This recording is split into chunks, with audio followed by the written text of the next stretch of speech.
मे महिन्यामध्ये आलेल्या अवकाळी पावसाने कोकणामधील बागायतदार, शेतकरी, मच्छीमार बांधवांचं अतोनात नुकसान झालं. त्यामुळे आता त्यांना नुकसान भरपाई द्यावी यासाठी आता शेकापच्या चित्रलेखा पाटील ह्या आक्रमक झाल्याचं पाहायला मिळतंय. अवकाळी पावसामुळे शेतकरी, मच्छीमार, बागायतदार यांचं खूप मोठं नुकसान झालंय. अनेकांच्या घराची पडझड होऊन वित्तहानी देखील झाली.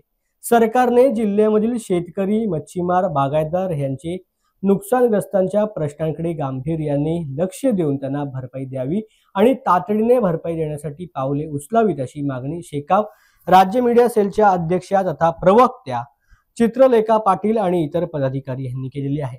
रायगड जिल्ह्यामध्ये मे महिन्याच्या शेवटच्या आठवड्यात अवकाळी पाऊस झाला. या पावसामुळे शेतकरी, बागायतदार आणि मच्छीमार यांचं खूप मोठ्या प्रमाणात नुकसान झालंय.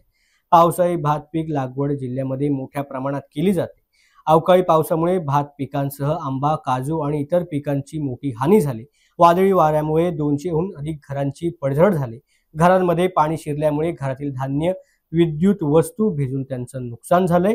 पूर सदृश्य परिस्थितीमुळे अनेक घरे उद्ध्वस्त झालेत आणि त्यामुळे ह्यांचं पंचनामे करून लवकरात लवकर त्यांना आता नुकसान भरपाई द्यावी अशी मागणी चित्रलेखा पाटील यांनी केली आहे.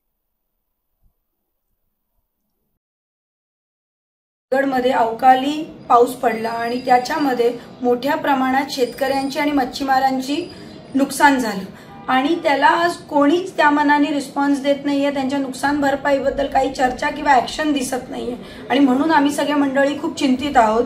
कारण की आम्ही गावोगावी जाऊन बघितलंय काय पद्धतीचं नुकसान त्या मच्छीमारांचं आणि शेतकऱ्यांचं झालंय.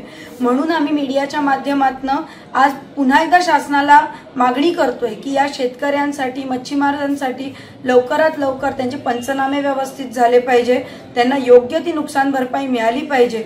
आणि हे आम्ही अपील पण करतो आमच्या संघटनेच्या वतीने की जर हे झालं नाही तर आम्ही सगळ्या मंडळी शेतकऱ्यांसकट रस्त्यावर उतरू आणि मोठं आंदोलन त्यांच्यासाठी या ठिकाणी उभं करू.